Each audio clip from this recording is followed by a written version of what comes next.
Hello, my friend. Welcome back to English Story Hub. I'm so happy you're here today. Learning English can sometimes feel difficult, but together, we make it simple and fun. In this episode, we will talk about something very useful, something you can use every single day. The present perfect tense. Don't worry, it sounds big, but I will guide you step by step. You will see, it's not just grammar, it's a way to connect your past and your present. By the end, you will be able to describe your day in a natural way, and you will also learn new words and expressions to make your English richer. Before we begin, I have a small request. If you enjoy learning with me, please subscribe to English Story Hub, give a like, and share this podcast with your friends. It helps a lot, and it keeps me motivated to create more lessons for you. Now let's get started. Think about your day. What have you done so far? Maybe you have eaten breakfast. Maybe you have drunk coffee. Maybe you have checked your phone. All of these are perfect examples for today's lesson. Let me tell you a secret. The present perfect is not just grammar, it's power. It's the key to make your English sound alive, natural, and real. Without it, your sentences feel flat. With it, they shine. Here's the formula, and it's easier than you think. Subject plus have or has plus the past participle. That's it. For example, I have finished my homework. She has called her friend. They have cleaned the house. Quick, clear, done. But the magic is not in the formula. The magic is in the connection. This tense links what happened before to the moment right now. If I say, I have eaten lunch, I'm telling you two things at once. I ate in the past, and now I'm not hungry. If I say he has broken his phone, it means the phone is still broken today. Think about it like this. The simple past shows a picture of yesterday, but the present perfect shows a picture that still touches today. One is history, the other is impact. And when you want your English to connect with people, impact is everything. So don't think of grammar as a rule book. Think of it as a toolkit. And this tool, the present perfect, helps you build conversations that are meaningful, personal, and unforgettable. Let's make it real. Imagine it's morning. You wake up, stretch your arms, and begin your day. You want to talk about it in English. How? With the present perfect. For example, I have eaten breakfast. The word breakfast means the first meal of the day, usually in the morning. The action is finished, but the result is clear. You are not hungry now. Notice, the verb eat changes to eaten. That's the past participle. So simple, but so powerful. Another example, I have drunk 2 cups of coffee. The verb here is drink, and the past participle is drunk. When you say this, you don't just tell the listener about the coffee. You also explain the effect. You feel more awake, more energetic. That's the beauty of the tense. Past action, present result. What about technology? We use it every single day. You can say, I have checked my email. The verb check is regular, so the past participle is checked. Just add ed. But the meaning is more than grammar. It shows you completed a task, and right now, you know your messages are under control. This is not only about food, coffee, or email. It's about expressing your status, your condition, your situation.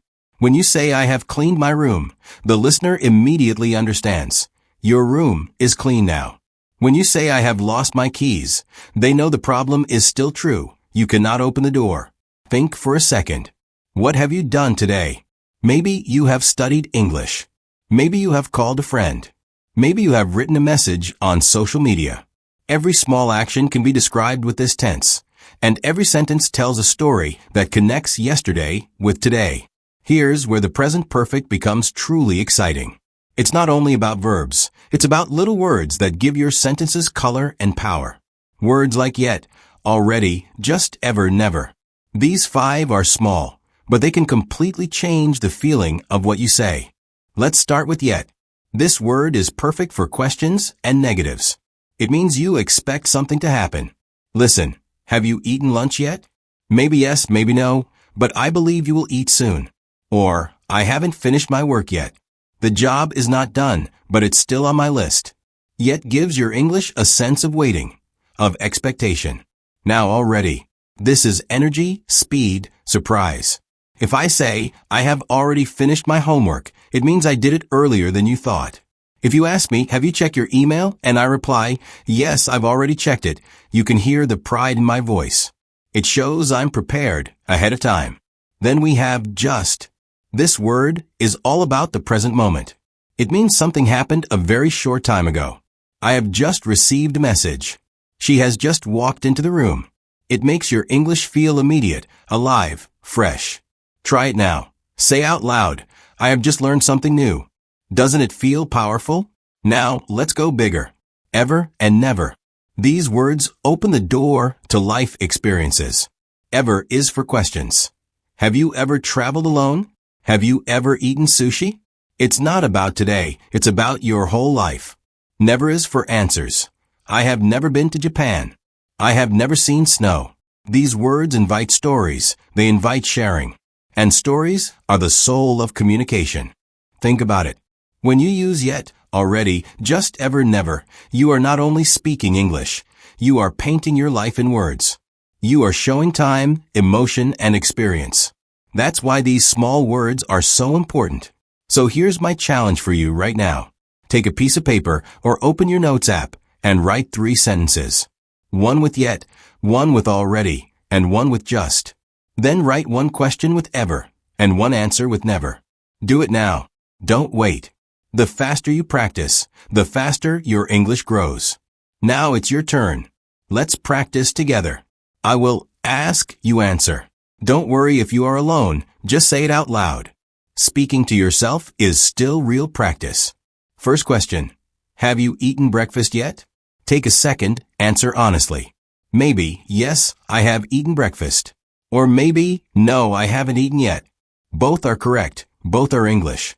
Next, what have you already done today? Think wider. Maybe you have already sent a message. Maybe you have already studied. Maybe you have already laughed with a friend. Notice how the word already makes your answer sound confident. Let's try with just. Say this after me. I have just learned a new phrase in English. Feel how immediate that is? It brings energy into your words, like the action is happening right now. Now, let's open the door to experience. Have you ever tried a food that surprised you? Think of something unusual. If yes, say, yes, I have tried it.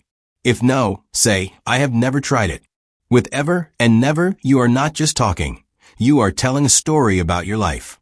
Remember, practice is not about perfection. It's about rhythm, repetition, and courage. Every time you speak, you train your brain. Every sentence you say builds confidence. So, I invite you. Pause this podcast for a moment. Speak your answers out loud. Even write them in a notebook. The more senses you use, speaking, writing, listening, the deeper you learn. Let me share a different story, something less ordinary. Imagine this. You are at the airport, ready for an adventure. You have just arrived at the terminal, suitcase in hand, heart full of excitement. You have already checked it online, so the process is smooth. At security, you have shown your passport and ticket, and you have walked through the scanner without a problem. While waiting for boarding, you look around. You have seen families hugging, travelers rushing, and children laughing. You have just bought a coffee, and the smell has filled the air around you. The announcement comes. Your flight is ready for boarding. On the plane, you sit by the window. You have put your bag under the seat, you have fastened your seatbelt, and you have smiled at the flight attendant. Suddenly you realize, this is the first time you have flown alone. You feel proud, independent, strong. Notice how the present perfect has followed you through the journey. I have arrived, I have checked in, I have seen, I have bought, I have fastened. Each action is finished, but each one still shapes your moment now. This story is not just about travel. It is about growth. When you use present perfect, you are not only describing events, you are capturing experiences. And experiences are what make English alive. So think about it. Have you ever traveled alone? Have you ever felt that mix of fear and excitement? If yes, your English already has a story to tell. If not, then you have never had this adventure. But maybe one day you will. Let's pause and look back. What have we learned today? The present perfect is built with have or has plus the past participle. Simple but powerful. We use it to connect the past to the present, to show results, to highlight experiences. We have practiced with daily life. I have eaten breakfast, I have drunk coffee, I have checked my email. We have explored key words. Yet already, just ever never. And we have stepped into stories, at home, in the park, even at the airport. So why does it matter? Because grammar is not just rules, it is a bridge to expression. When you master this tense, you don't only say what you did, you say why it matters now. That's the difference between speaking English like a textbook and speaking English like a real human being. And here's a thought to carry with you. Steve Jobs once said, "You can't connect the dots looking forward. You can only connect them looking backward." The present perfect works the same way. It connects your past to your present, and it gives meaning to your journey. So take this tool, practice it, and remember, every sentence you build is another dot on your path to fluency. Before we finish, I want you to remember one thing. You are not just learning English. You are building a skill that can open doors, connect people, and change your future. Every word you practice, every sentence you speak, is proof that you are moving forward. This journey is not about perfection, it's about progress. And progress comes step by step, day by day. You have already started, you are already growing, and you will go even further.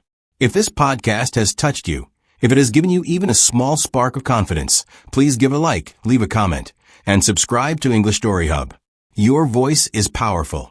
And your support is the reason this channel keeps creating, keeps sharing, keeps reaching learners around the world. And now, I want you to carry this thought with you. Your future self is already waiting for the English you are learning today. So don't stop.